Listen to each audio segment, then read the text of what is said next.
O Eterno, abençoado seja seu glorioso nome, fez questão de mencionar em sua Torá, no relato da criação, que em 6 dias criou tudo o que existe, inclusive a coroa da sua criação, que é o ser humano.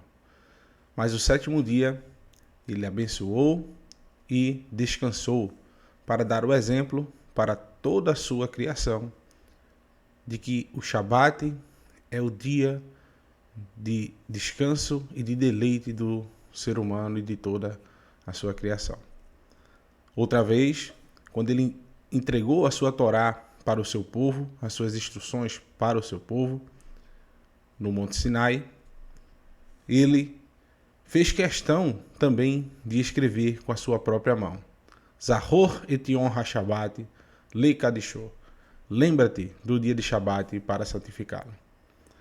E desejo a todo o povo da Techuvá que está espalhado sobre os 4 cantos da terra um Shabbat Shalom, um Shabat cheio da misericórdia, da graça, do amor e de tudo que o Eterno pode nos proporcionar, nos entregando esse manual da vida, nos ensinando como convivermos com o nosso próximo, com os nossos amigos, com os nossos familiares e até com o desconhecido que se apresenta até a nossas pessoas, até nós.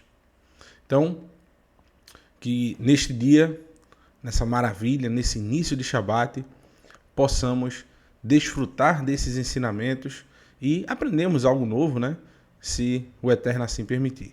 Eu sou o Marcos Aurélio, mais um dos professores do canal Techuvá Total, e espero que você se sinta aí abraçado por mim e por toda a equipe de professores e os nossos irmãos que estão aí no chat, você que está iniciando agora, que você possa aprender mais um pouco hoje das maravilhas que estão por trás de cada ensinamento que o Eterno deixou para o seu povo.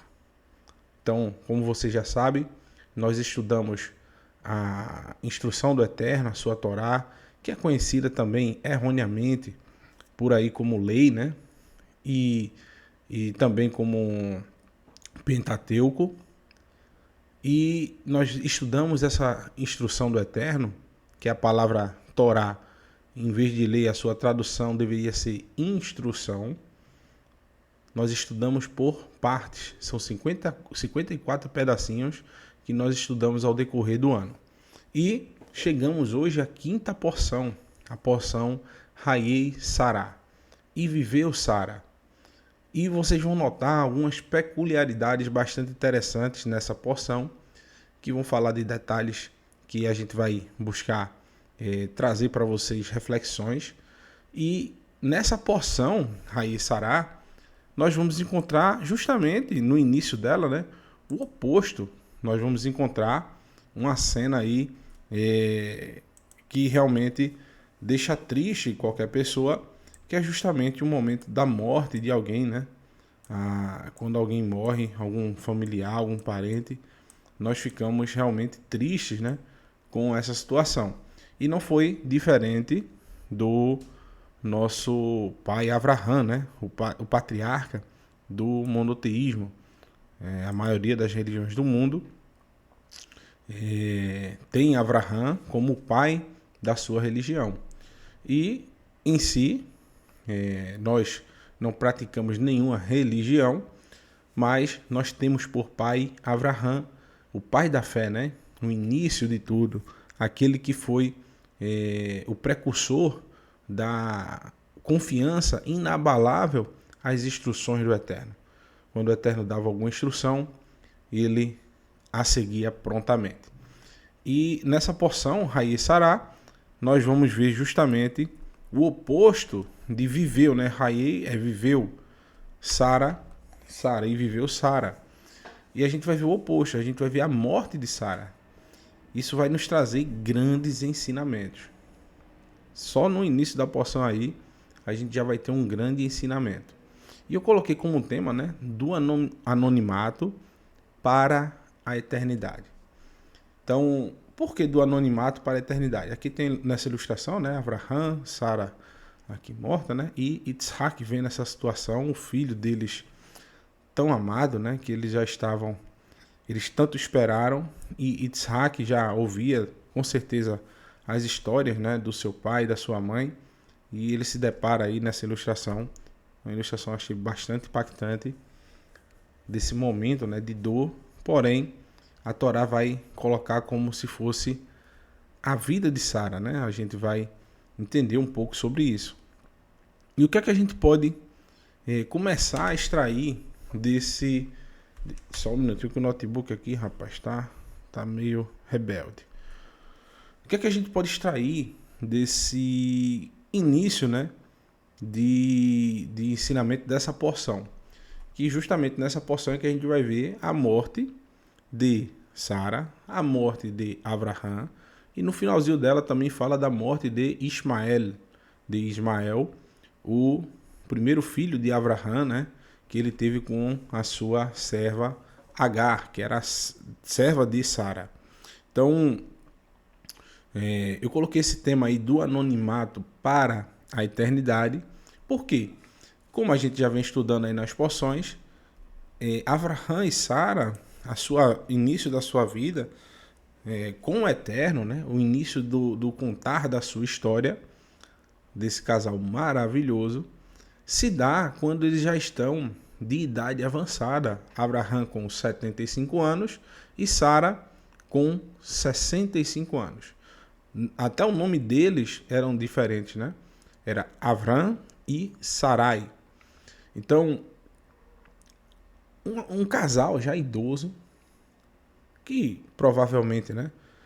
Na época, lógico, se vivia mais, mas provavelmente eles já tinham essa concepção de que sua vida poderia acabar a qualquer momento, e eles não tinham conquistado até então grandes feitos que pudessem ser escritos, descritos. Tanto é que a gente não encontra nada de Abraham antes desse encontro com o Eterno. A vida de Abraham passou a ter um sentido, e a vida de Sara e de todos os que estavam junto com eles, depois desse encontro maravilhoso com o Eterno. Então, a gente começa a vislumbrar que a vida deles realmente começou quando eles tiveram essa mudança, né? Essa virada de chave de servir ao Eterno, de seguir os seus passos. Então, até então, eles viviam em anonimato. Se eles morressem, vamos supor, com 75 anos de idade e outro com 65 anos, não seria algo tão anormal, né? Não seria algo tão difícil de acontecer, e sua história jamais chegaria até 4.000 anos depois. Bilhões de descendentes que surgiram a partir do seu relacionamento.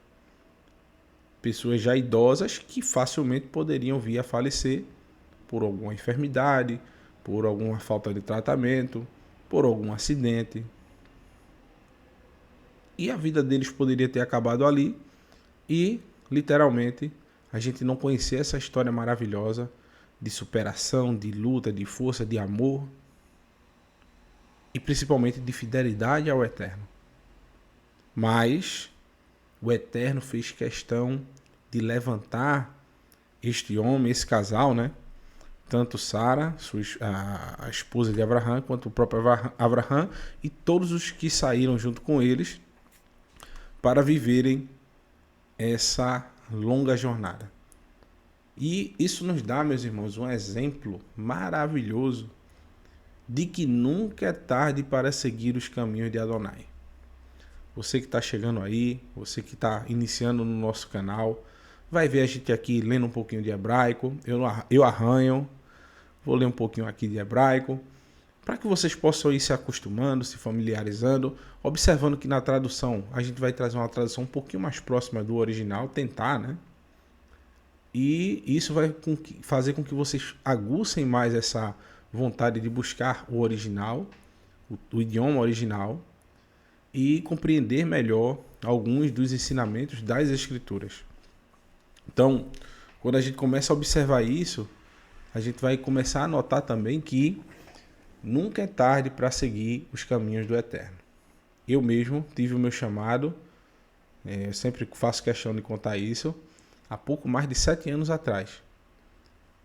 Eu não conhecia nada de Escritura, não sabia nem pegar numa Bíblia, mas há 6, 7 anos atrás, a minha vida mudou da água para o vinho e até então não parei mais.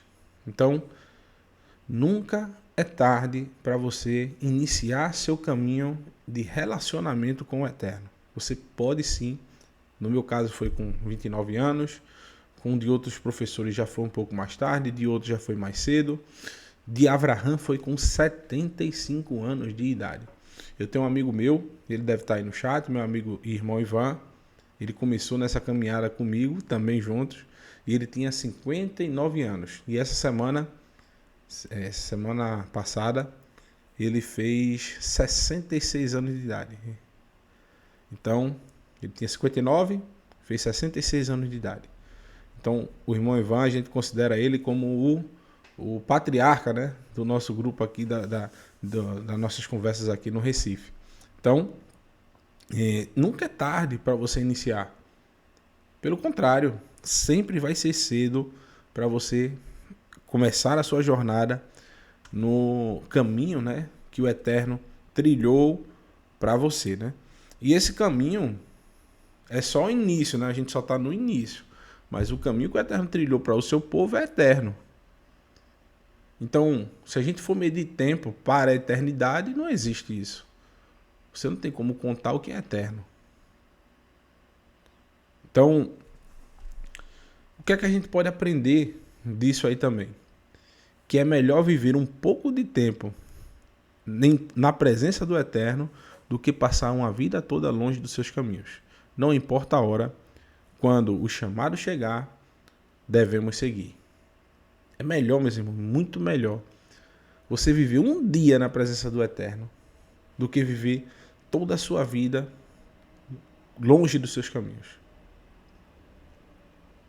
Existem bilhões de pessoas que jamais vão se focar ou buscar os caminhos do Eterno verdadeiramente. Vão direto na fonte, no poço. Buscar realmente aquele caminho que foi trilhado por grandes homens de fé, grandes mulheres de fé que seguiram ao Eterno. Então, se deixar, eu passo a noite todinha aqui falando, só nessa introdução, que é o que eu disse. Se a gente for focar na introdução aqui, do anonimato, né, para a eternidade, a gente vai conseguir realmente extrair vários ensinamentos só nesse pensamento de que eram pessoas que viviam numa cidade há muitos anos atrás, né? Milhares de anos atrás, uma cidade que era bem habitada, tinha cerca de 200 mil pessoas em Aram Hanaraim.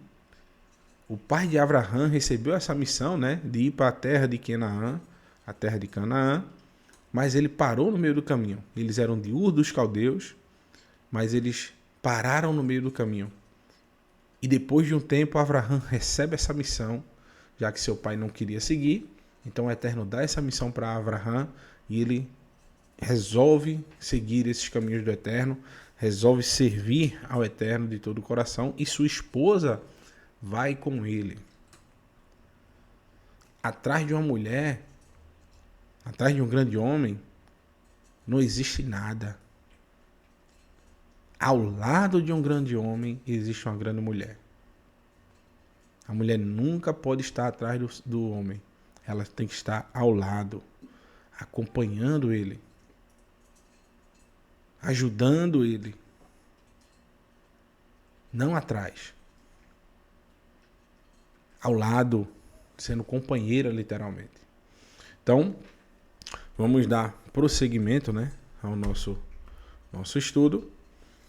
E eu selecionei um primeiro texto, está lá em Correlete, que é o Eclesiastes, né? No capítulo 7, versículo 4, diz o seguinte: Lev ha-hamim, ou seja, o coração, né? Aqui está o tradutor, tá o pensamento, o coração ha-hamim do sábio, bebeit evel, ou seja, estão na casa evel, de luto, né? Na casa enlutada. Lev, e o coração, Keslim, ou seja, e o coração do tolo, Bebeit Shamiha, está na casa onde há alegria, né? Shamiha, onde está a festividade, né? Então, onde aqui o texto está, o pensamento do sábio estão na casa enlutada, mas o pensamento do tolo estão na casa onde há prazer. Então, o que a gente pode... Oxe, saiu aqui, ó. Pronto. O que a gente pode entender desse texto? O que tem a ver com esses textos que nós vamos ler da Torá? Rapaz, esse notebook tá de um jeito. Deixa eu ver se ele para aqui. Não tô conseguindo fazer ele travar aqui. Deixa eu botar um apoio, alguma coisa para me ajudar aqui. Só um minutinho, pessoal. Pronto, agora ele não corre mais não. Então, que a gente pode entender de que o pensamento do sábio está no velório, no luto, onde alguém morreu, onde alguém tá triste, onde está o pessoal chorando, onde há um silêncio enorme, né? Às vezes um silêncio que incomoda. Mas o pensamento do tolo está onde há a festa, né? Aquelas casas de show, aquela festividade, aquela coisa toda. Então, Shilomon, meu irmão, Salomão, ele fala uma verdade incrível, que é a sabedoria encontrada na casa enlutada. E a tolice está onde há festa. Ah, mas, meu irmão, eu vou viver numa vida chorando, triste, acabado. Não, isso, a gente não está dizendo isso, não. A gente não está falando que você vai viver chorando, vai viver se lamentando, vai ficar com a cara fechada, para baixo. Não. O que a gente está querendo dizer é que quando é que você reflete sobre a vida? É nos momentos que você está numa festividade? Não. Na festividade você está querendo se alegrar, conversar, brincar, falar de coisas fúteis, rir bastante. Não está pensando em nada. Você não está pensando em algum problema para resolver. Você não está pensando em visitar algum parente que está enfermo. Você não está pensando... Você não quer se livrar de tristeza. Se livrar de coisas que te façam refletir. Você só está pensando naquele momento. Tudo que aquele momento pode proporcionar para você. O amanhã deixa para depois. O problema é que o amanhã chega. O amanhã vai bater a porta no outro dia. E muita gente que não sabe realmente ser feliz, não sabe se divertir, quando chega no outro dia, aí ele vira um luto. Só que esse luto às vezes se perduram durante dias, semanas, meses, anos, pelas irresponsabilidades, inconsequências de suas atitudes. Então, quando a gente está de luto, geralmente não queremos escutar a ninguém, a não ser os nossos próprios pensamentos. Refletindo sobre a nossa vida ou até mesmo dando valor a cada minuto que perdemos com a pessoa que veio a falecer. Essa semana, eu recebi uma notícia triste, mas triste. Eu tenho um cliente que é uma pessoa jovem, 31 anos de idade, casado, participa de uma religião, ele é temente ao Eterno, da forma que ele compreende. Uma pessoa justa, honesta, sempre honrou seus compromissos comigo em dias. Não tenho o que falar dele, já está comigo há mais de 3 anos. E esse cara com 31 anos de idade. Há 20 dias eu fui lá na empresa, conversei com ele, normal. Se você olhar uma foto dele agora, você não diz que é a mesma pessoa. Ele emagreceu, tá bastante debilitado, com câncer, infelizmente no estágio avançadíssimo. Em 20 dias a sua vida mudou. E eu tô há mais de 3 ou 4 dias sem pensar direito. Triste com essa situação. Triste mesmo. Mas quando eu tô parado, minha cabeça para um pouquinho para refletir sobre alguma coisa, que eu tô esses dias em casa, me recuperando de um pequeno procedimento que eu fiz. Eu fico refletindo que a nossa vida realmente sempre está por um fio, né? Por isso que é muito importante a gente dar valor a cada momento que nós estamos vivos, que a gente pode respirar, que a gente pode fazer o bem ao nosso próximo. Então, deve ser muito regrado o nosso tempo para futilidades, para coisas que são banais. A gente deve também, a gente vai aprender nesse estudo, controlar a nossa língua. Evitar falar besteira, evitar estar em algazarra, evitar ter uma vida realmente regrada, mas isso não impede da gente ser feliz. Eu sou muito feliz com a vida que eu tenho. Agora faz tempo que eu não sei o que é ir para uma festa. Mas por quê? Eu sou um antipático, eu sou chato? Não. Eu prefiro gastar meu tempo ajudando a pessoa, conversando com a pessoa, sentando do lado dos meus amigos, sentando do lado da minha família, trabalhando, estudando, do que passar a noite numa festa, a noite todinha, no outro dia perdi o dia e assim se vai. Então, são opções. Também não está errado quem gosta de viver em festa. Eu conheço gente que passa o dia todo dia está numa festa e é feliz também. Só que, ao meu ver, eu acho necessário a gente refletir sobre a nossa vida, estar com a consciência tranquila em nossas atitudes e principalmente buscar fazer o bem o tempo todo. Ajudar ao próximo o tempo todo, em que quer que seja. Seja com a palavra, seja com um abraço, seja com um bom dia só. Lembrar das pessoas, estar mais próximo dos nossos familiares. Quantas vezes a gente não ficou pensando, né? Alguém que faleceu próximo da gente e a gente não pensou, poxa, eu deveria ter conversado mais com essa pessoa, deveria ter ajudado ele quando ele me pediu ajuda. E a gente só vai lembrar disso na hora do luto. Vamos continuar, senão a gente não finaliza, né? Então, o primeiro texto está lá em Bereshit, Gênesis, no capítulo 23, versículo 1, que diz o seguinte: Vaihiu Hayei Sará. Ou seja, e assim viveu Sará. Só que quando a gente vai ver a vida de Sara, né, a gente vai ver que a contagem dos anos dela é um pouco diferente. Também de Abraham, né? Também contam-se de forma um pouco diferente. Porque diz, ó, Mea Shana Ve Esrim Shana Ve Sheva Shana Shanim Shnei Haye Sará. Então está dizendo o quê? Que ela viveu 127. Ele não diz 127. Deveria ter Mea Esrim Sheva Shanim, ou seja, 127 anos. Mas está sempre separando por partes. Os sábios falam que Sara viveu a sua vida de justiça em justiça. Ela viveu justa aos 100 anos, com justiça, com a mesma justiça aos 20 anos, e nos últimos 7 anos também em plenitude de justiça. Então, Sara viveu uma vida plena de justiça. E a Torá sempre relata, meus irmãos, utiliza a palavra para os justos, né, que viveu. E a gente vê que ela viveu, e está 2 vezes, né, segundo, tá, Sara, viveu Sara, né? E existe também relatos que Sara teve 2 vidas, né? Uma vida antes do eterno e outra depois. Assim também são todos aqueles que nascem novamente, né?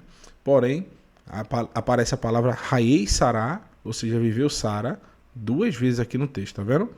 Ó, tá, deixa eu botar um marcador aqui. Hayei Sará e depois de novo, né? Hayei Sará. Ela viveu Sara. Apesar dela ter morrido, ela viveu, né? Então, a Torá sempre fala a vida dos justos, daqueles que foram tementes ao Eterno, que eles viveram, né? E viveu Abraham, e viveu Isaac tantos anos. E viveu Jacó tantos anos. E viveu Noa tantos anos. Então, os justos sempre viveram. E eles sempre viverão. Por isso que o início do texto, né? Do estudo da gente, eu coloquei como tema do anonimato para a eternidade. Porque para o eterno, esses grandes heróis de fé, essas mulheres e esses homens que foram tementes a ele, né, ainda estão vivos diante da sua face. Porque o eterno vê o passado, o presente e o futuro. E ele sabe que no seu reino, Abraão lá estará, né? Bem como Sara e os outros patriarcas. E no versículo 2 diz o seguinte: Vá Tamat Sara. E morreu Sara, né? Tamat. Vem da palavra mut, né? Vá Tamat Sara. Be Criat Arba. No vilarejo 4, né? Aqui Criat Arba, vilarejo 4. Riv Evron, que é Evron, né? Be Eretz Canaã, na terra de Canaã. Vaiavô, Avraham, Lispod, Le Sara, Ve Livecotá. E chegou Avraham para lamentar por Sara e chorar por ela. Então, Avraham, ele se deparou com aquela situação, ele entrou na tenda de Sara, né? E viu a sua esposa morta e chorou, né? Literalmente, ele chorou a morte de Sara. Era um costume realmente chorar bastante tempo pela vida dos seus mortos, né? Às vezes tinham lutas de passar 30 dias aí as pessoas chorando pelo seu morto, né?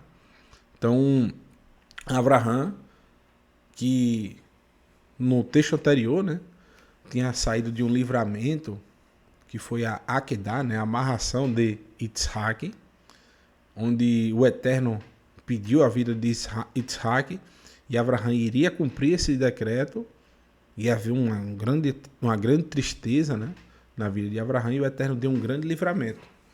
Porém, logo no outro texto, a esposa dele falece.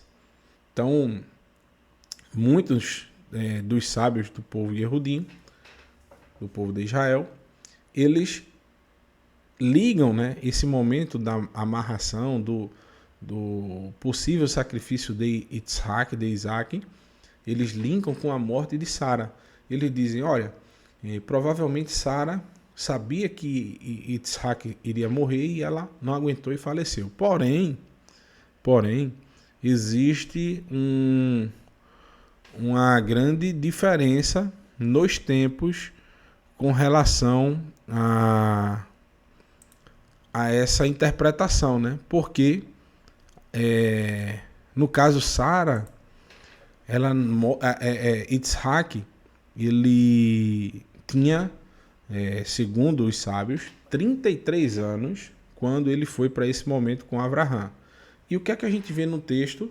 A gente vai ver mais à frente que quando Sara morre, Yitzhak tinha 37 anos. Então dá um período aí, cerca de 4 anos de diferença entre a morte de Sara e aquele momento da amarração de Yitzhak, no possível sacrifício de Isaac. E principalmente o local aonde Avraham, quando ele volta do monte Moriá, ele não volta para Kiriat Arba, onde Sara morreu. Ele volta para Beersheba. Está lá em Bereshit, capítulo 22, versículo 19. Então, Avraham ele não voltou para Kiriat Arba. Ele voltou para Beersheba. Então, são dois locais diferentes, um pouco distantes. Então, subentende-se que Sara morreu realmente 4 anos após aquele momento de angústia, né? E o outro detalhe, né? a gente já vai observar no versículo 2, no versículo 3, perdão, que Abraão, ele já está dentro do território próximo aos descendentes de Het. Os descendentes de Het. E esses descendentes de Het, meus amigos, meus irmãos, todos eles são daquela região, literalmente, são totalmente 100% cananeus. Porque Het, ele era o segundo filho de Canaã. Então, o que a gente vai aprender nesse próximo texto? Né? Se levantou Abraão sobre a face da sua morta e falou aos filhos de Het, dizendo... O que a gente aprende disso, né? Que não adianta só chorar, né? Sempre vai ter alguém que vai ser, naquele momento, a gente chama, né, de uma pessoa forte, né? Uma pessoa que é forte, que ela está segurando a barra, né? E Abraão, como líder, como um chefe da sua tribo, ele demonstrou essa força, essa firmeza e tomou ali aquele momento de angústia, né? E reagiu, né? Agora imagine se fosse no mesmo momento que ele teve esse livramento de Isaac, que ele estava ali literalmente à flor da pele, e já perdesse a sua esposa. Seria como se o Eterno tivesse livrado um para matar o outro, né? Então realmente é algo que foi distante. E ele vai agora, se levanta, né? Olha o que o texto diz, vai a Cã. A palavra Cum é literalmente também é utilizada para Cum Haimetim, ou seja, o levantar dos mortos. Então, vai a Cã Avraham me el Pnei Mot, ou seja, e se levantou Avraham sobre a face, né, da sua morte, da presença da sua morte, né? Vá e daber e falou el Bnei Het lemor, e falou para os filhos de Het, dizendo. Então, Avraham já começou a tomar a iniciativa, começou a agir, se levantou.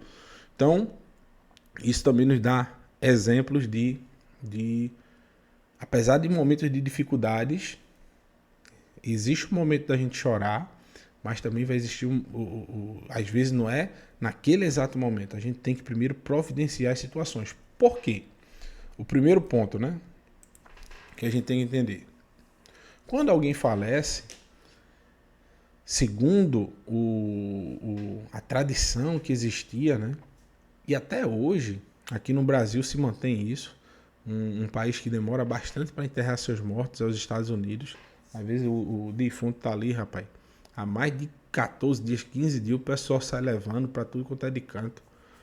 Aqui no Brasil, quando morre, geralmente num dia, o pessoal não espera, no outro dia, às vezes até no mesmo dia, a pessoa morreu, no mesmo dia já está enterrando. Então, Abraão, na época de Abraão também tinha isso. Então, Sara faleceu, Abraão já se levantou, chorou, mas já se levantou e já foi providenciar o seu túmulo. Além do mais, com um agravante enorme, Abraão estava vivendo numa terra que não lhe pertencia. Ele vivia como um estrangeiro na terra de Canaã. Tanto que ele vai falar isso. Então, ele tem essas atenuantes, essas dificuldades. E sabendo disso, ele não protelou, ele não ficou chorando apenas pela sua morte. Ele tomou atitudes, né? Apesar do momento de dor, de luto, de tristeza, ele não demorou para agir, né? E em que território ele está? Nos filhos de Het, como eu já havia dito, um descendente direto de Canaã, que, por sinal, todos já sabiam que existia uma promessa, uma maldição, onde os descendentes de Canaã seriam escravos dos descendentes de Shem. Então, seria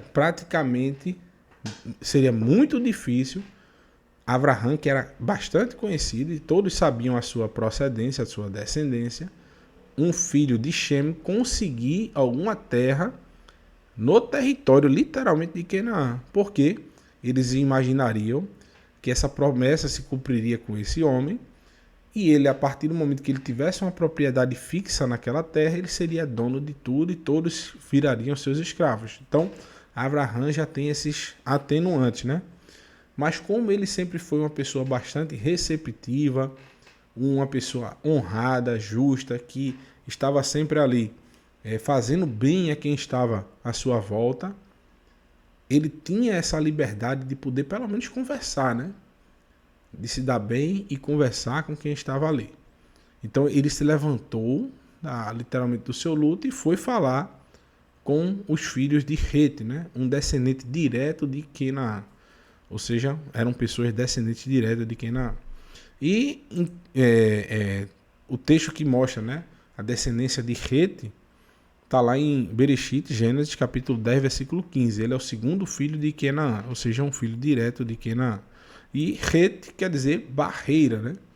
Aí se Abraão pegasse isso aí apenas no hebraico, a gente sabe que a letra Het é relacionada à barreira, ela é totalmente fechada, é como se fosse uma porta fechada, né? E Abraão, mesmo com todas essas dificuldades, todos esses nãos, o não eu já tenho, Abraão já tinha um monte de não, né? Abraão, enlutado, triste, cheio de não para ele. Abraão, ele é um descendente de Canaã. Abraão, tu é estrangeiro. Abraão, o nome dele, olha o nome dele, Abraão, já é porta fechada. Não vai abrir, não. Abraão, peraí, sai daqui, sai daí perto de mim. Vou lá falar com ele. Tudo tem um jeito. Eu costumo dizer, quando o pessoal chega assim, coçando a cabeça, chega perto de mim, calma, meu amigo. Tem jeito pra tudo. Aí tem gente que diz, né? Só não tem pra morte. Eu digo, tem. Acredite nos ensinamentos de Yeshua. Busque ser uma pessoa justa. Peça o seu sacrifício, a remissão dos seus pecados. Se arrependa. E pratique as instruções do Eterno. Que até pra morte tem um jeito. Você vai alcançar a vida eterna. Então, pra tudo na vida, meu amigo, tem um jeito. Até para a morte. Porque a Torá nos ensina, e Yeshua também vai validar isso, de que quem serve ao Eterno viverá. Tá aqui. E viveu, né? Deixa eu virar aqui a câmera para botar aqui na tela. E Hayei Sará. Apesar do momento da morte dela, está dizendo que ela viveu, ela vai viver. Então, todos nós vamos viver se estivermos firmes com o Eterno.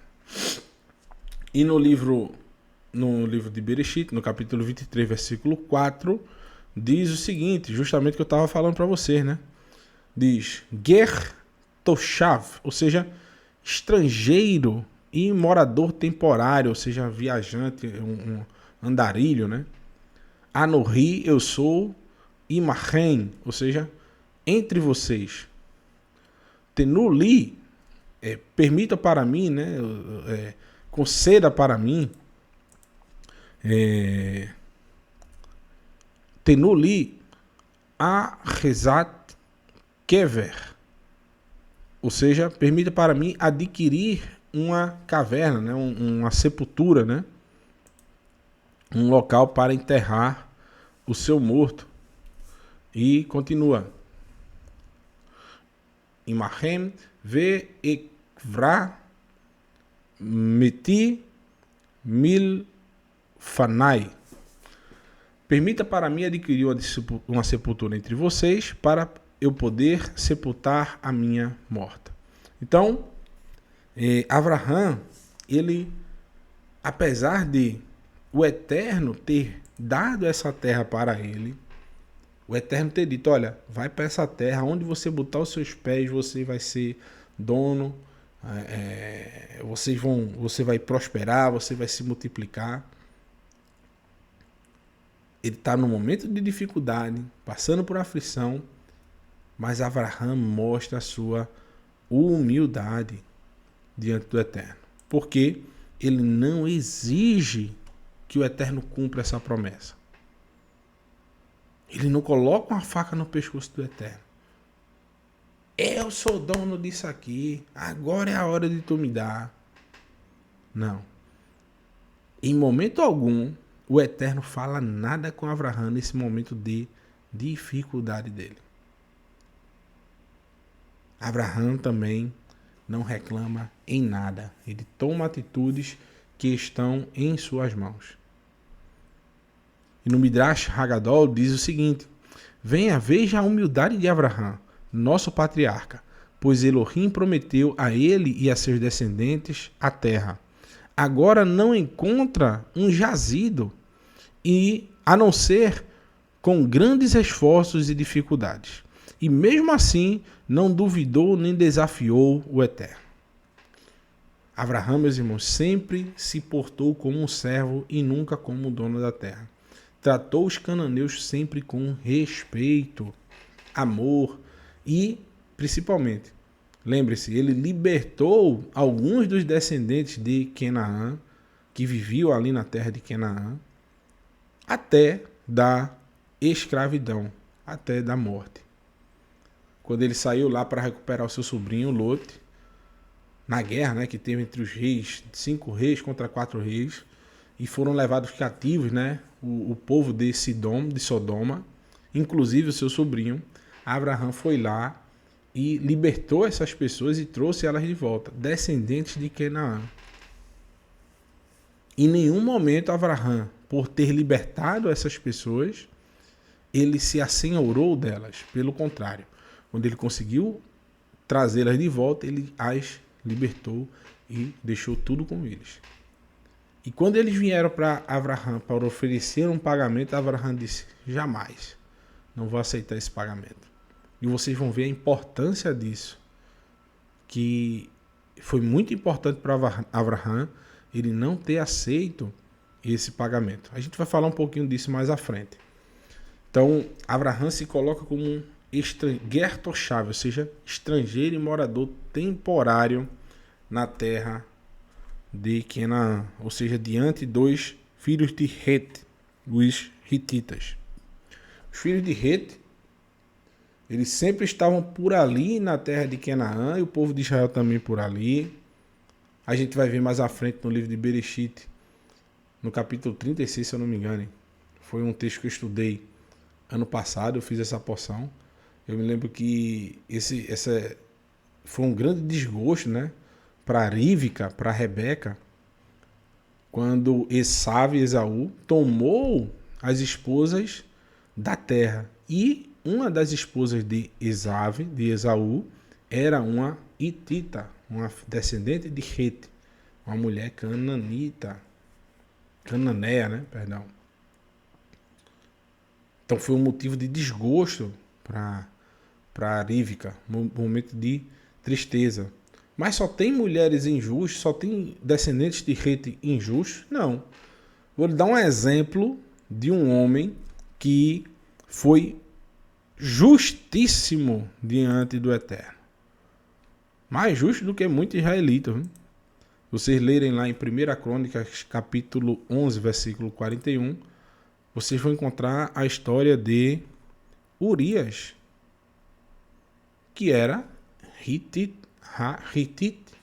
um hitita, descendente de Het, que está entre o rol, entre os heróis de Israel. Aquele mesmo Urias, que era marido de Batseba, e eu nunca acerto o nome dessa mulher, pelo amor do pai. Não rio, problema de memória. Depois anote e leio direitinho para vocês. Que David literalmente o assassinou, mas ele foi colocado como um dos heróis de Israel. Então, é um povo que sempre viveu ali entre o povo de Israel, né? Shlomo Hameler também tomou esposas dos hititas, né? Dos filhos de Het. E no versículo 5 diz o seguinte: Va Yanu Bnei Het et Avraham lemor lo. E responderam para os filhos de e responderam os filhos de Het a Abraão, dizendo, deixa eu só colocar aqui, faltou um O aqui, né, pessoal? Aí, faltou o O, fica mais difícil, né? No versículo 6 diz, Shema'anu, ou seja, ouça-nos, Adoni, Nessi, ou seja, ouça-nos, meu Senhor, Nessi Elohim, ou seja, príncipe de Elohim, Nessi, eles reconheciam Abraão como um príncipe de Elohim diante deles.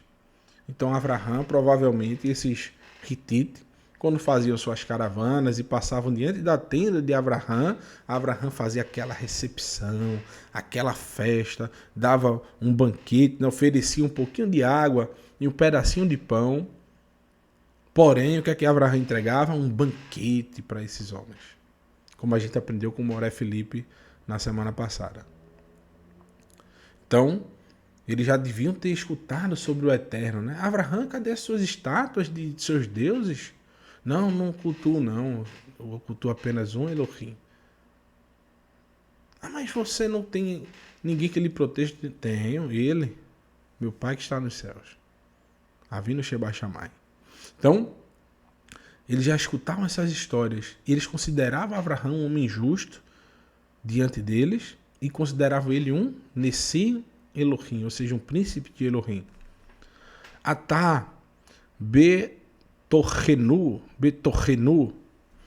e você está no nosso meio, né? Agora você está no nosso meio. Bemiferrar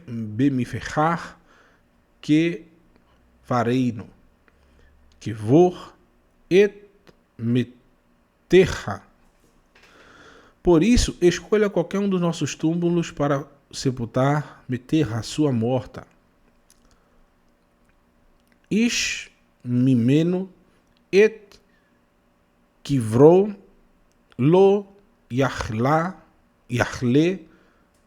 mi mirra. Nenhum de nós, ou seja, nenhum dos homens, se recusará a dar a você um túmulo para o sepultamento da sua morta. Então, Abraão, ele recebe desses homens o reconhecimento da sua justiça, o reconhecimento daquele tempo que ele passou ali e que ele se portou como uma pessoa que foi sempre servo desses homens, nunca colocou para esses homens, impôs nada, apesar de saber das promessas tanto feitas pelo Eterno, quanto da maldição que foi proferida por Noé para Canaã. E ele, descendente de Shem, poderia sim ser o acontecimento, né, de ele ser o Senhor e os descendentes de Canaã, os servos. Mas ele se porta como ao contrário, né? Assim como Yeshua certa vez nos ensinou, né, que ele, apesar de ser dono de tudo, ele veio para dar exemplo. Ele diz, eu não vim para ser servido, e sim para servir. Então, o que é que esses homens oferecem? Oferecem para Abraão uma doação. Porque era proibido, vedado para um estrangeiro, principalmente descendente de Shem, a qual, como eu já venho explicando, existia uma maldição para os cananeus de que um descendente de Shem, eles seriam escravos dos descendentes de Sem, e seria impossível para eles literalmente cederam a terra para que Abraão fizesse uma casa ou viesse a habitar ali e depois até enterrar sua morta, né? Era vedado aos estrangeiros ter posse da terra. Então, era um tipo de uma defesa que eles tinham para isso, né? Por isso, normalmente, não vendiam a terra para estrangeiros. Então, uma doação, como foi sugerida por eles, não tem o mesmo caráter de venda, pois a doação eles podiam voltar atrás dessa doação, ao momento que eles quisessem, qualquer contratempo, qualquer intriga ali com o descendente de Abraão, eles poderiam dizer, mas isso aqui a gente deu, mas agora está tomando de volta. Então não existia nenhum tipo de segurança para que Abraão sepultasse sua morte ali e que não tivesse mais nenhum contratempo, né?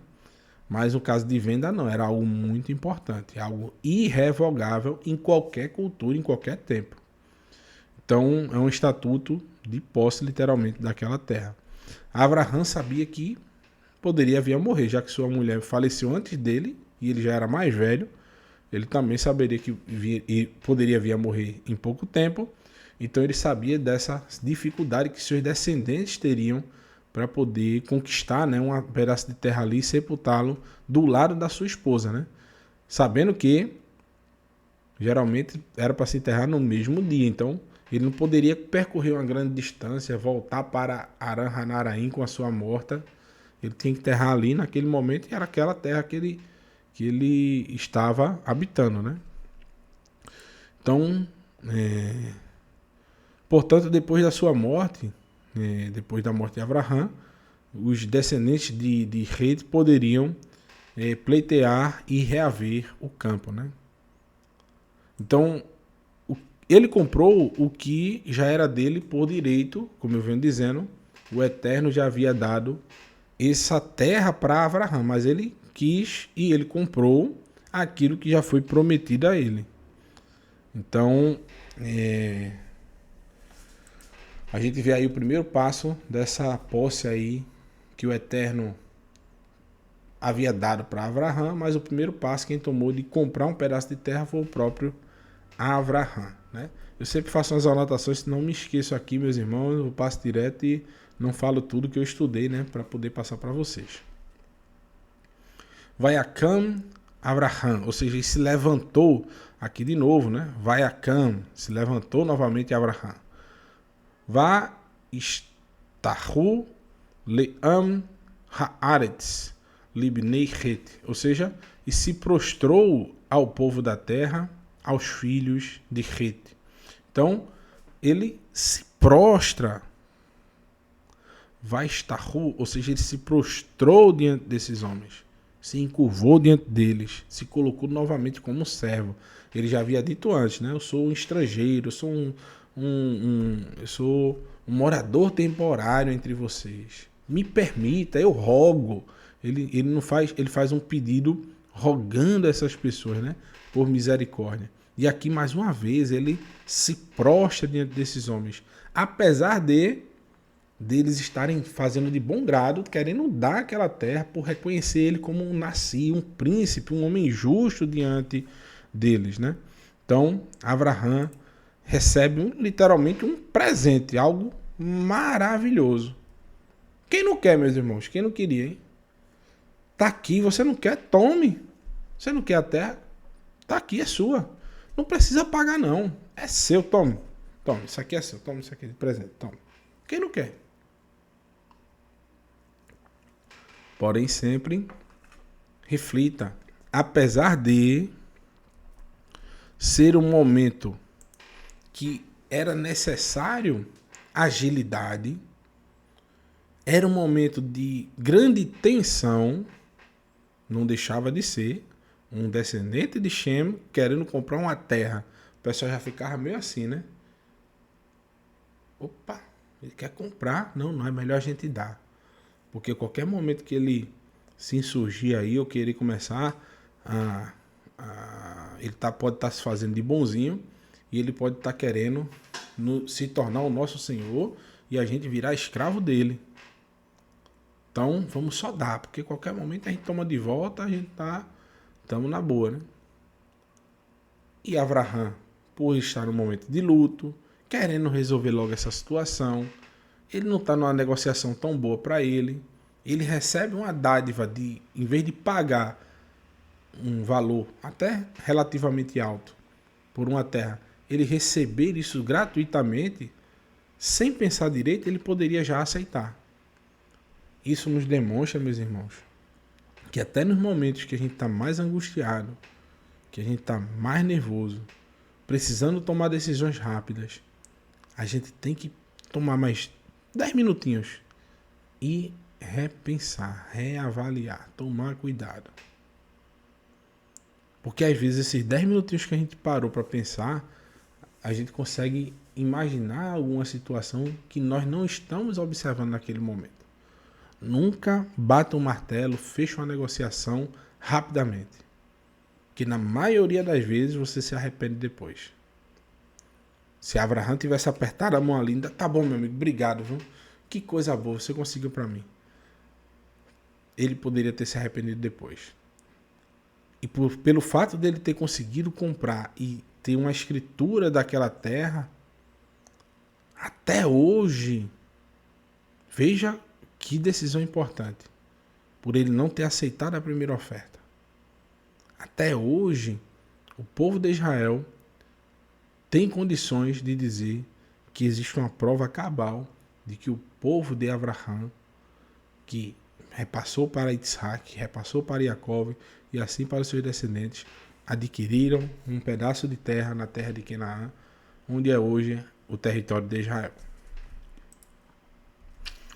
Continuando, né? E no versículo 8 diz: vai daber itam lemor. Ou seja, ele disse, né? E ele lhes falou: im yesh et nafshechem. Ou seja, se for o desejo da vossa alma, né? Tá aqui nafshechem, aqui no texto não tá. Se for o desejo literalmente, né? Da alma de vocês. Deixa eu só ver um negócio aqui. Pronto, tá na tela. Likbor et meti, né? Likbor et meti. Ajudar a sepultar a meti, né? Minha morta. Mil fanai shemauni u figeu li. Aos meus olhos, e ouçam-me, né? Peçam para mim. O feuli be Efron ben Tsoar. Peçam para Efron, o filho de Tsoar. Então, Efron era o proprietário da terra na qual Abraham, nas suas andanças, né? Na qual ele fez, né? Ele veio de Arã, ele passou direto ali pela terra de Israel, desceu até Mitzray, depois voltou e ele ficava indo, né? Subindo e descendo, indo para um lado e para o outro, cruzando toda a terra de Israel. Literalmente, o Eterno disse: onde você botar a planta dos seus pés, essa terra eu te darei. Então ele andou pela terra todinha. Abraham foi esperto, né? Então, ele, numa dessas terras, ele observou que existia uma caverna que há muito tempo, né, segundo a tradição, vai dizer que era a caverna onde foi colocado, né, sepultado, os corpos de Adão e Havá, Adão e Eva, nossos, de abençoar memórias, nossos pais, né? Então, Abraham estava de olho no campo de Efron. Que caverna é essa? Olha aqui, ó. Vaitem li et mearat hamakpelá, ou seja, para dar-me a caverna de Macpelá, mearat hamakpelá, a caverna do casal. Asher biketse shadeu, que ele possui e que se encontra na parte final do seu campo. Be resef, ou seja, por dinheiro. Malê yatinena li betohachem la ahazati caver, que ele venda para mim pelo preço integral na presença de vocês, então possuirei o local próprio para sepultar. Então, ele pede para que fosse vendido, né, essa Mearat Hamakpelá, ou seja, a caverna do casal. Então, Abraham, ele já tinha um local específico.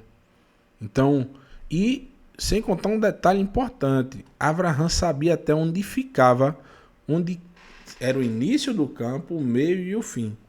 Abraham, para colocar a negociação mais fácil, ele diz o exato local que ele queria. Ele não queria todo o campo de Efron, ele só queria uma parte, no final do campo.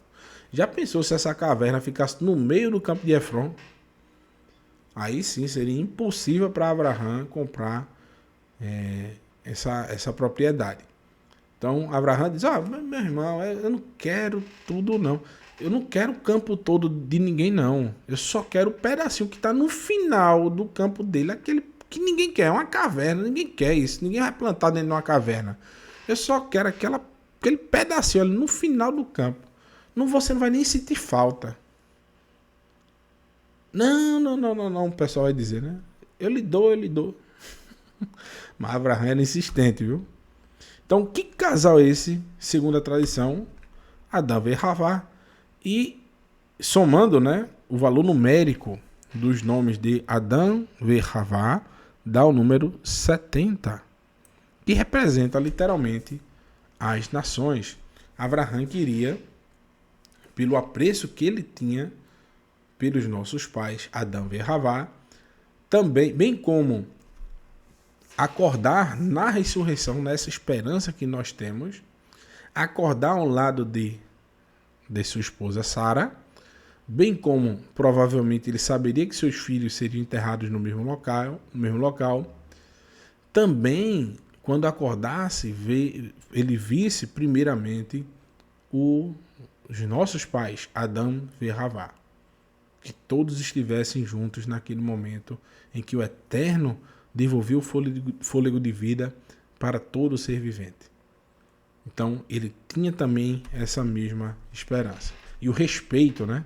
Principalmente pelos nossos antepassados, né? Vou dar uma adiantada, meus irmãos, senão a gente não termina no horário, né? Para a gente não terminar muito tarde. Chegamos aqui à metade do estudo, a gente temos muita coisa ainda para falarmos, né? E no versículo 10, diz o seguinte: Efron, o Hiti, estava sentado entre os filhos de Hete e deu a Abraham a sua resposta na presença dos filhos de Hete, que pertenciam ao conselho da cidade. Então eles estavam ali no Sha'ar Irô, ou seja, no portão da cidade. Aqui está o conselho, né? Porque o tradutor coloca o conselho, porque esses homens ficavam no portão da cidade para julgar as causas, né? Assim como no tempo dos juízes, os juízes também ficavam no portão da cidade. Lot ficava... Onde é que Lot estava? No portão da cidade para receber os mensageiros, né? E quando os habitantes de Sodoma foram até a sua casa e disseram: você quer ser um juiz no meio de nós? Porque Lot ficava no portão. Então, o tradutor já coloca aqui, né? Sha'ar é portão, né? Irô, né? A sua cidade. Então, o filho de Het, né? Esse Efron, ele já estava ali no meio. Abraham não tinha visto, né? Ele se levantou e já deu a sua resposta no meio do povo. Ele diz: Lo Adoni, não, meu senhor, né? Shema Eni, ou seja, ouça-me. Ha Sade, o campo. Natati, eu te dou, eu te concedo. Eu estou fazendo a tradução, meus irmãos. Meu hebraico é fraco, não tem condições nenhuma de eu ficar fazendo tradução simultânea para vocês. Mas é um texto muito fácil, realmente, esse aqui. A gente já estudou várias vezes aí com o Moré Felipe essas palavras no momento do hebraico. Então, até aqui eu estou desenrolando. Aí quando eu tenho alguma dúvida, eu tenho uma telazinha aqui do lado que eu já coloco a tradução, que me facilita, né? Então, quando eu dou essa pausazinha, tenham calma que eu estou indo lá ver a tradução mais plausível, porque essa tradução aqui é que a gente pega da Bíblia Judaica completa. Às vezes tem alguns textos que não aparecem, né? Por exemplo, aqui, ó, Sha'ar Irô, ou seja, aqui não está dizendo conselho literalmente. Está dizendo no portão da cidade. Mas a gente sabe que esses homens que julgavam ficavam no portão. Então, o tradutor, mais plausivelmente, para dar um entender maior, ninguém vai entender, né, que pertencia ao portão da cidade. Então, esses homens ficavam lá, né, no portão da cidade. Então, aqui está dizendo, né, Lo Adoni, Shema Anu, ou seja, não, meu senhor, ouça-me. Hassader Natati, ou seja, o campo eu dou lar para você. Vahame Ará, e a caverna, a Sherbo, que está dentro dele, lar também, né? Natatiar, também dou a você. Le Einai, aos olhos, Bnei Ami, dos filhos do povo, né? Natatiar, eu dou lar para você. Kevor meterra, para enterrar sua morte. Aqui nem o texto aparece, ó. Aqui não aparece o texto, deveria ter, né? Para enterrar sua morta. Eu dou a você na presença do povo, eu dou a você. Não, meu senhor, ouça-me. Eu dou a você o campo com a caverna. Não tem. Dou a você na presença do meu povo, dou a você. Eu não sei nem se no texto de David Stern. Vou olhar aqui pra gente ver se não tá, né? Não é possível que não esteja. Eu acho que tá. Eu acho que eu esqueci de digitar. Bereshit. Rapidinho, pessoal. Acontece 23:10. Versículo 10. Achei já. Não tem. Não tem. Não é 11. Eita. 11. Vamos lá. Não tem. Mas aqui a gente vê no hebraico que aparece, né? Lar kevor moterra, para enterrar a sua morta. Olha, mais uma, tá vendo? Vamos estudando hebraico aí todo mundo, que a gente vai já conseguir traduzir alguns textos aí. Vai estahu Avraham lifnei am haaretz, ou seja, se encurvou, né? Vai estahu, ele se prostrou diante do povo am haaretz, ou seja, diante do povo da terra, diante dos hititas, né? E disse a Efron para todos ouvirem: por favor, seja bondoso comigo e ouça-me. Eu pagarei o preço do campo. Aceite-o de mim e sepultarei ali sua morte. Então, eu quero frisar para vocês um detalhe importante. No início, quando Avraham falou, né, que estava precisando enterrar sua morta, os que estavam ali já disseram: não, a gente te dá, pode escolher qualquer parte que é sua. Você pode enterrar sua morta. Avraham diz: não quero em qualquer lugar não. Não é assim, eu enterrar em qualquer canto. Não, eu já sei de um local que é no campo de Efron, na caverna do casal, Merat Hamakpelá. Eu já tenho um local para enterrar minha morta. Eu quero lá, eu quero comprar lá. Eu tenho condições de comprar. Efron se levanta e diz: aquele campo que tá, aquele pedacinho de terra que está no final do meu campo, que eu não uso para nada, não pode enterrar lá. Eu lhe dou. Você é um Adoni, você é meu senhor, você é uma pessoa justa. Eu lhe dou. Avraham, mesmo assim, insiste. Ele tem a convicção. Ele sabe o que deve ser feito. Ele não desiste. E Avraham, ele vai buscando. De que forma? Ele não chamou ninguém no canto. Ele não chamou esses homens para irem até a sua mulher, né, que eles provavelmente também conheciam, e na tenda da sua esposa para mostrar ali, comovê-los a vender um pedaço de terra para ele. Não, Avraham vai até o local devido, até os juízes da cidade, e lá ele conversa na presença de todos. E você pensa que Avraham vai desprevenido? Não. Ele já vai levando uma boa quantia de dinheiro. Ele já vai disposto a resolver a situação da forma como deve ser feita. Ele não busca atalhos. Então, Efron, meus irmãos, muita gente duvida, né, da intenção de Efron, mas ele toma uma atitude honrosa. Muitos aceitariam de bom grado tamanha honra e presente. Abraham, não. Abraham, mais uma vez, nos ensina uma grande lição.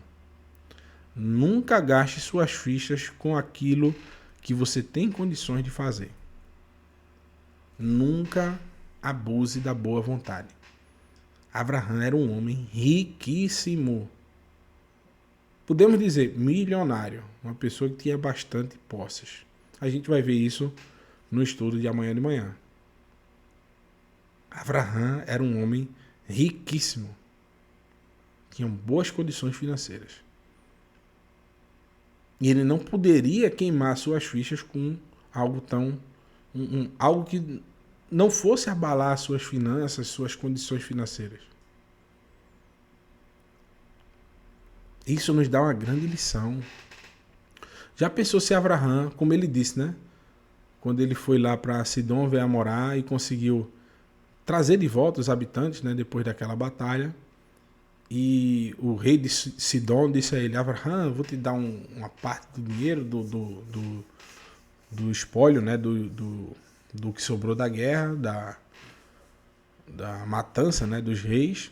Nós vamos dar para você. Abraham, olha, para que vocês não digam, para que ninguém diga, ninguém, ele se inclui, eu enriqueci Abraham. Ou seja, para que Abraham não ficasse devendo um favor. Agora imagine se Abraham aceita. Ô, meu amigo, obrigado. Não mereço, mas agradeço. E Abraham aceita aquilo ali. E na hora que o Eterno estava lá com Abraham, olhando para a cidade e dizendo: eu vou destruir essa cidade. O clamor dela chegou até mim. E Abraham tivesse uma dívida para com o rei de Sidom. O coração de Abraham, ele está chocado. Porque nesse momento Abraham ia se sentir intimidado a interceder se interpor por aquele homem, porque ele tinha uma dívida para com ele. Mas como ele não teve essa dívida, porque ele não precisava daquele dinheiro, ele não se sentiu obrigado a nada. Ele intercedeu pelos justos, mas pelo injusto não.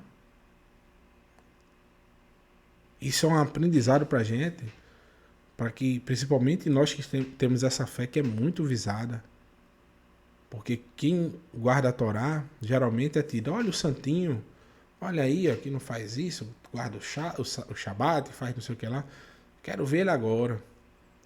Oferece-se, às vezes, coisas para a gente, para depois nos pedirem favores que são contrários à nossa fé. Por isso é melhor não dever. Aqui tem um ditado no Recife: quem tá liso fica em casa pedindo para chover. Porque quando chove ninguém sai, né? Aí, por que tu não saiu? Aí, tu não viu não que choveu, rapaz? Eu vou sair para quê? Chovendo. É a desculpa para você não sair. Então, se você, meu querido, não está com condições, não peça. Não faça de tudo para não pedir, né? Perdão. Agora, se estiver realmente precisando, não tem condições, peça. Chore, vai que apareça, né? Só peça no último momento, quando você realmente estiver precisando. Porque você não vai gastar suas fichas com coisas fúteis. Pior, tem muita gente que é assim. Tá cheio, com um copo cheio d'água, uma garrafa cheia assim. Mas não pode ver outra pessoa chegando com água que diz: me dá um pouquinho dessa tua água aí. Quem tá colocando água ali no copo, olha pra garrafa. Essa garrafa é de quem? É minha, pô, não é porque eu guardo aqui, eu tô guardando pra depois. Aí tu vai tomar da minha? Beleza, a pessoa dá. Depois de novo. Vai chegar um dia que a sua garrafa vai estar vazia. E essa pessoa que você tá sempre pedindo água, quando lhe ver, vai correr, passar de longe. Aí você vai ficar com sede. Assim é Abraham. Ele não gasta suas fichas com coisas que ele mesmo pode fazer. Então, se você tem condições de pagar por algo, faça o possível para não aceitar de graça. Pois um dia realmente você pode precisar de ajuda, mas já pediu tanto quando tinha condições que ninguém o ajudará mais, porque você já gastou todos os seus créditos. Então, bem como às vezes essas doações nos deixam em dívidas que depois de um tempo podemos ficar em dificuldades. É o exemplo que eu citei aí para vocês de Sidom. Já pensou se Abraão tivesse aceitado aquele despojo ali de guerra, que ele não precisava? Depois ele estaria em dívida com o rei de Sidom. E quando o Eterno viesse ali para fazer a cobrança, né? E Abraão diante ali do mensageiro do Eterno, o que é que ele iria dizer? Disse, poxa, mas eu tô devendo aquele cara. Ajuda aí, quebra o galho pelo menos do rei. Pode acontecer. Às vezes acontecem situações como essa, meus irmãos, na vida da gente. A gente fica devendo a pessoas que não têm a mesma fé que a gente, e um dia ela vai passar na cara da gente e a gente vai ter que... vai se sentir obrigado, literalmente, a descumprir até um regulamento da Torá. Eu mesmo prefiro dever a pessoa. Mas vão colocar a gente numa encurralada, né? Vamos continuar, senão não termina hoje mais não. Então, disse Efron para todos ouvirem. Por favor, seja bondoso comigo. Disse para Efron, né? Ouça-me, eu pagarei o preço do campo, aceite-o de mim e sepultarei minha morta ali. Vai Efron et Abraham lemor lo. Ou seja, e falou, porém, e respondeu para Abraham. O que é que Efron respondeu? Meu senhor, ouça-me. Um lote de terra vale a 400 shecalim de prata. O que isso significa entre mim e você? Apenas sepulte a sua morte. Ou seja, Efron está falando de uma forma como se fosse um amigo de Abraham. Ele disse, olha, que coisa para mim é constrangedor. Nesse momento que você está passando, você é uma pessoa justa, eu considero você um homem justo diante de nós. O que é esse valor de um campo para você sepultar sua morte? Daqui que você vai buscar esse dinheiro e traga para mim. Abraham já está lá com dinheiro, meu amigo. Veja o texto, a gente vai ver no próximo texto. Ou seja, Efron, para acabar com esse impasse, disse, meu amigo, um negócio de uma mixaria dessa para você, né? Para mim é muita coisa. Uma mixaria dessa, 400 ciclos de prata para um homem que nem você, Abraham. Daqui que você vai buscar e para trazer, para a gente fazer aqui uma procuração, para você ficar com a terra. Vá lá, mano, enterra sua morta ali, vá, depois a gente vê isso. Abraham, o dedinho, ó. De jeito maneira. De jeito maneira. Olha aí, no versículo 16. Só pular aqui. Pronto. Vá Ishma, ou seja, e ouviu, né? Entendeu. O tradutor colocou entendeu. Vá Ishma. Vem literalmente Shema, né? Ouviu, ouça. Abraham el Efron. Ou seja, ele entendeu, né? Ele ouviu de Efron 400 shecalim, 400 peças de prata. Vá escol Abraham le Efron. Por isso ele pesou para Efron o que? Et hakesef, a quantia de dinheiro, né? A quantia de prata. Asher de Beazenei, ou seja, que ele falou na presença dos anciões, né? Na presença dos homens experientes. Bni Het, dos filhos de Het. Arba Meot, ou seja, 400 shekel. Kesef, ou seja, 400 shekel de prata. Over Lassoher, corrente entre os mercadores. Lassoher, entre os mercadores, os comerciantes, né? Então, ele entendeu o que Efron disse e pesou diante de todo mundo, diante dos homens, dos anciões, daqueles homens que ficavam no portão da cidade, o conselho da cidade, dos filhos de Het, a quantia que Efron disse, 400 shekel. Abraham não foi buscar nem nada, já pesou e deu ali naquela hora. Assim o campo de Efron, em Macpelá, que se encontra junto de Mamre, o campo da caverna e todas as árvores dentro dele, à sua volta, foram o sepultamento de sua propriedade transferidos. Então, o que aconteceu? Abraham conseguiu comprar essa propriedade. E o que a gente entende disso aí, meus irmãos? Dessa compra, né? Que é o primeiro contrato de compra e venda da história. Tava ali o conselho, que literalmente era o cartório, né, que poderia lavrar a escritura. Tava o comprador, o vendedor, testemunhas, o dinheiro, o local onde foi comprado. Aqui aparece até os mínimos detalhes do local, né? Deixa eu colocar aqui na tela. Os mínimos detalhes, né? Olha, a Torá fala até a localização, né? Assim o campo de Efron e Macpelá junto de Mamre, ou seja, dá a localização bem certinha. O campo, a caverna e todas as localidades, né? Como se fosse uma planta, né? Do local. Fala tudo acerca dessa compra. Então Abraham tem literalmente um contrato de compra e venda que poderia ser aceito até nos dias de hoje. Se você for comprar uma casa, um apartamento, vai ter um contrato que a gente chama de contrato de gaveta, né? É isso aí. Da localidade, o valor que está sendo comprado, né? O nome do comprador, o nome do vendedor, o tabelião que estava ali, né?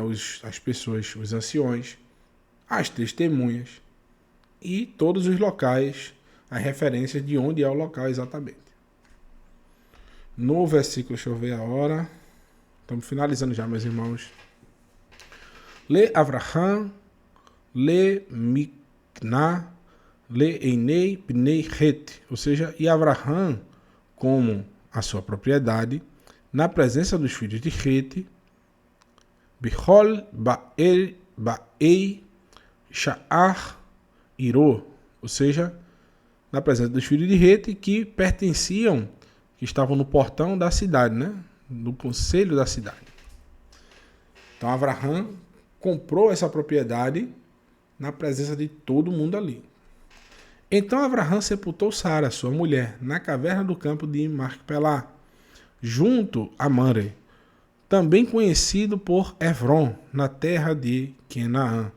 Então Abraham comprou esse campo e até hoje está lá, né? O Moré Felipe, sempre quando vai em Israel, ele faz essas filmagens pra gente, né? O campo e a caverna foram comprados por Abraham dos filhos de Het, como local para o sepultamento de sua propriedade. Então, eu vou aqui, meus irmãos, deixa eu só dar um ajustezinho aqui que acabou.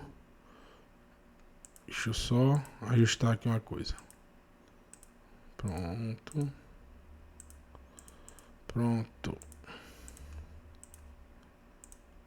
Aqui, já foi. Então, o que isso nos traz de ensinamento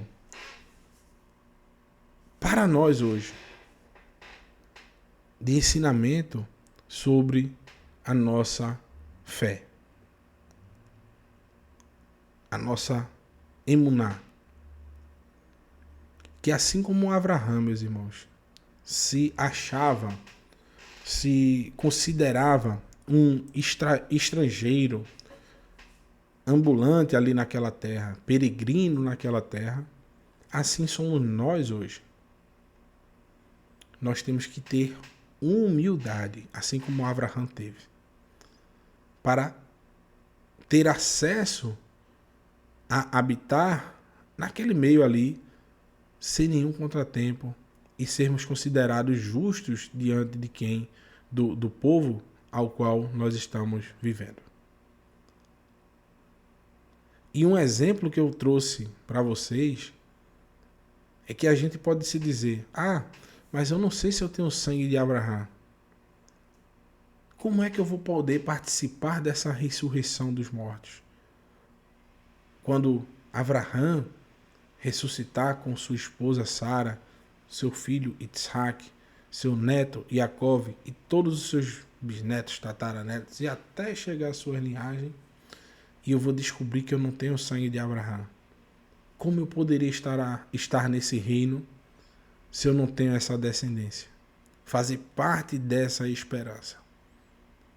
Yeshua vai mostrar que os filhos de Abraão são os humildes. Pessoas que têm a mesma humildade de Abraão. Reconhecem seus erros, porém têm essa característica peculiar do nosso pai Abraão Avino. Assim como Moshe era um homem humilde, assim como os profetas eram, e assim como nosso mestre Yeshua, nosso Senhor e Salvador, que em sua base, em sua essência, ele transpirava humildade. Assim devem ser os estrangeiros que querem participar desse reino maravilhoso. Assim como eu sou estrangeiro, você pode ser, mas que agora nós somos participantes da comunidade de Israel. Assim como Shaul fala em Efésios capítulo 2. Nós éramos estrangeiros. Agora somos participantes da comunidade de Israel. Pelo quê? Humildade. Em reconhecer os erros, pedir perdão dos nossos pecados. E agora vivemos em plenitude diante do Eterno, buscando guardar as suas instruções. Olha que exemplo, meus irmãos. Assim que Yeshua entrou em Quefarnahum, um oficial do exército romano aproximou-se e implorou por ajuda. O Moré Felipe, da última vez que foi, mostrou, né, essas... Não sei se foi da última vez, eu acho que foi. Eu lembro desse vídeo dele mostrando esses restos, né, da sinagoga de Quefarnahum, onde ela foi feita toda com granito branco, que era um material caríssimo, e geralmente era feito era usado esse material nas construções romanas. E essa sinagoga era feita com esse material, o que vai bater exatamente com os textos dos evangelhos que dizem que um oficial romano construiu uma sinagoga pelo amor que ele tinha pelo povo de Israel. Porém, não era permitido ele estudar em plenitude a Torá, como a gente vê também o caso de Cornélio, né? Por ele ser um estrangeiro. Mas olha o que o texto diz, ó. Assim que Yeshua entrou em Quefarnahum, um oficial do exército romano aproximou-se e implorou ajuda. Muitos acreditam que esse oficial é esse que construiu essa sinagoga. Senhor, meu menino está deitado em casa, paralisado e sofrendo terrivelmente. Yeshua disse para ele: irei e o curarei. O oficial respondeu: Senhor, eu não sou digno de que entre em minha casa. Quem diria isso, meus irmãos? Quantas pessoas não queriam ser honradas pela visita de Yeshua em suas casas? Mas esse homem, ele, assim como Abraão, ele diz: eu sou um estrangeiro, morador residente. Eu sei que eu não tenho direito. Eu só te peço um favor. Eu não quero gastar minhas fichas. Eu não quero pedir grandes coisas. Eu só te peço uma coisa. Abraão não usou da sua oportunidade, do seu luto, para poder adquirir grandes quantidades de terra. Não. Ele só pediu um pedacinho do campo de Efron, no cantinho da sua propriedade, escondido numa caverna que tem lá. Esse homem pediu a cura de um menino em sua casa. Não se disse a seu filho, se não é. Porém, olha o que ele diz: eu não sou digno de que entre em minha casa. Ao contrário, se apenas ordenar, meu menino se recuperará. Provavelmente o seu filho. Né? Com a tua palavra, com o dizer da tua boca, o meu filho se recuperará. Que homem de fé, meus irmãos. Que palavras lindas, né? Então, essa humildade é uma característica de quem? De Abraão. Ele não pede nada além do necessário. Por isso, tenha uma vida simples, porém eterna. Assim como de Sara, de Abraão, que só fala daquilo que realmente é necessário. Comedidos nas suas palavras, mas quando abrem a boca, demonstram a santidade e a força que tem no seu conhecimento. Para a gente finalizar, tá aqui uma ilustração, né, de Yeshua de frente a esse homem, todo mundo olhando meio troncho, né? E olha o que Yeshua diz dele, né? Porque também eu sou um homem sujeito à autoridade, tenho soldados às minhas ordens, e digo a este, vá, e ele vai, e ao outro, venha, e ele vem. A meu escravo, faça isto, e ele faz.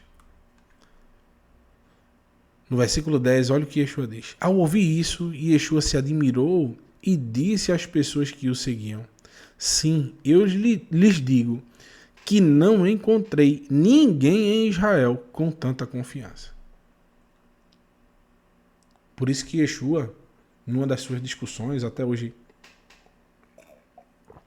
é bastante distorcida, né, as suas palavras. Ele falava dando exemplos figurativos, né? Em uma discussão acalorada com os Perushim, ele diz: vocês não são filhos de Abraão, vocês são filhos de Satanás e fazem as obras do seu pai. Porque se vocês fossem filhos de Abraão, fariam as obras de Abraão. Ele não está falando que eles literalmente são da... Muita gente pega um texto desse e distorce de uma forma que diz e desmoralizando nossa mãe Ravá. Eu não vou nem trazer esse tipo de pensamento aqui. Porém,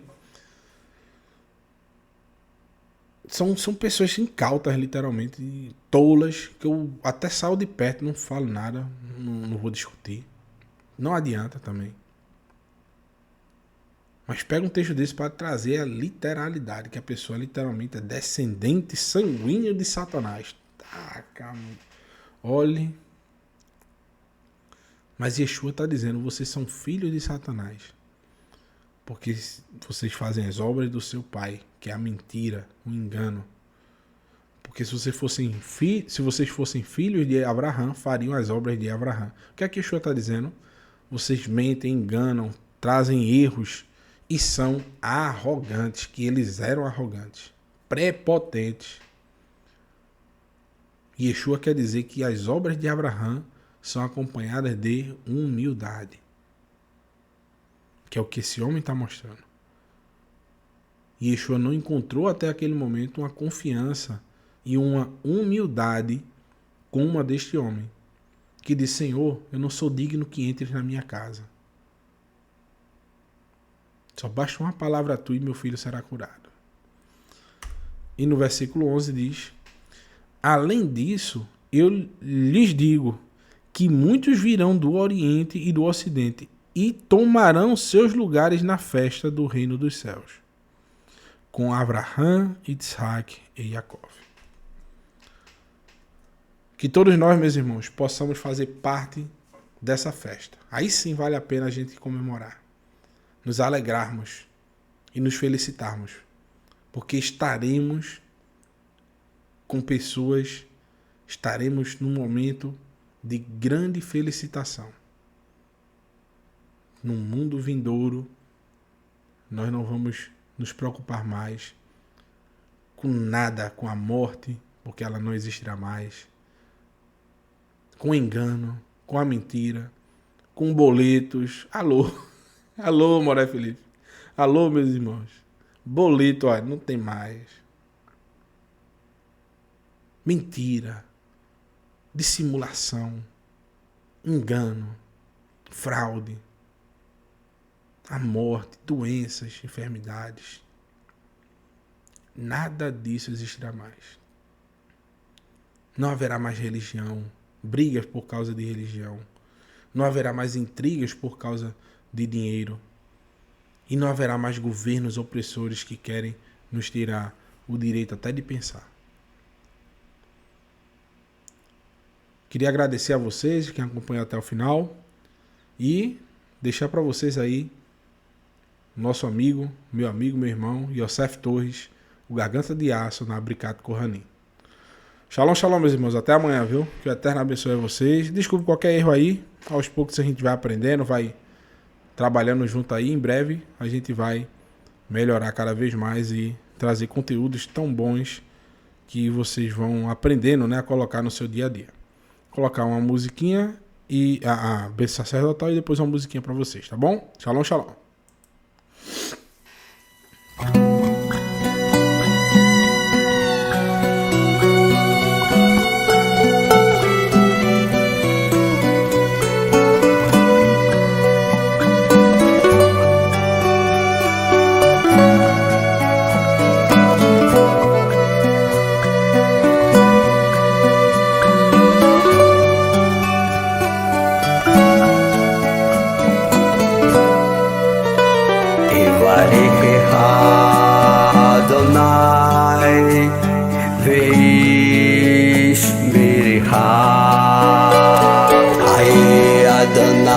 פניו אליה והונקה אדוני פניו אליה ויעשה לה שלום ויעשה לה שלום יברך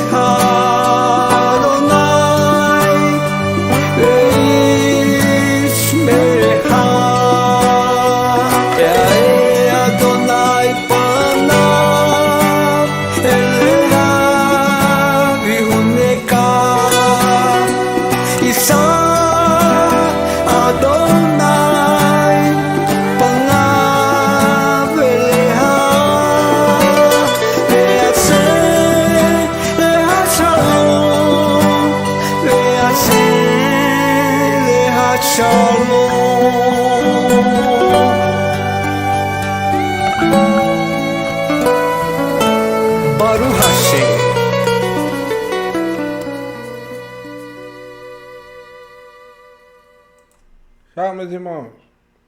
Até amanhã, viu? Tá uma musiquinha pra vocês aí.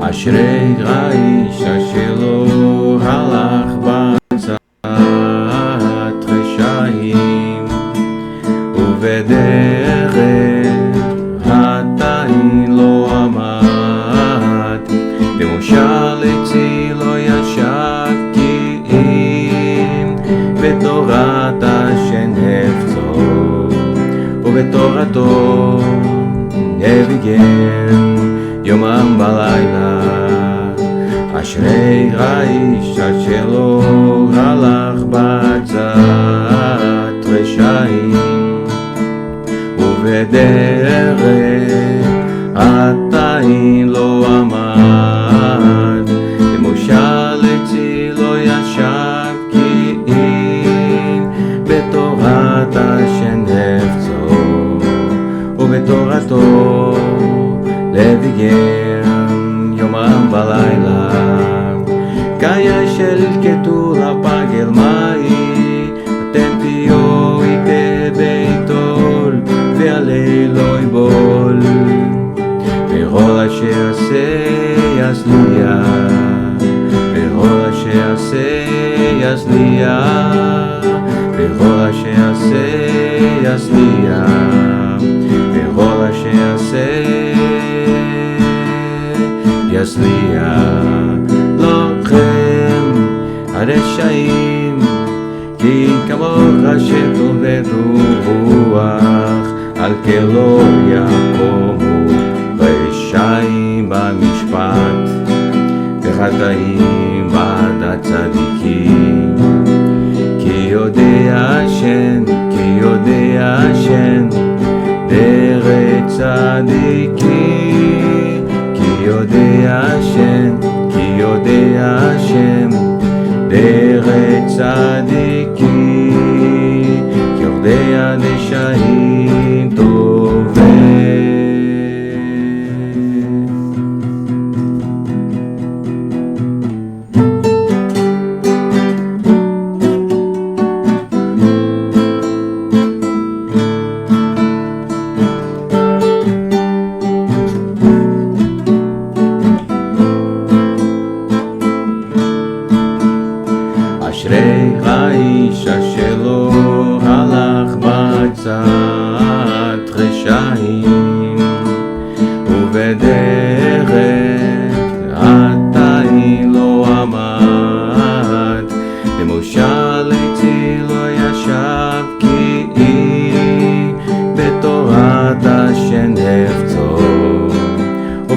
תורתו לביגן יומם ולילה כישלקטו לפגל מאי אתם תהיו איתי ביתו ועלי לא יבול וכל אשר יעשה יצליח וכל אשר יעשה יצליח וכל אשר יעשה יצליח וכל אשר יעשה יצליח לכם הרשעים כי כמוך השם טוב וברוח על כן לא יקומו רשעים במשפט וחטאים בעדת צדיקים כי יודע השם דרך צדיקים כי יודע השם דרך צדיקים כי יודע רשעים טוב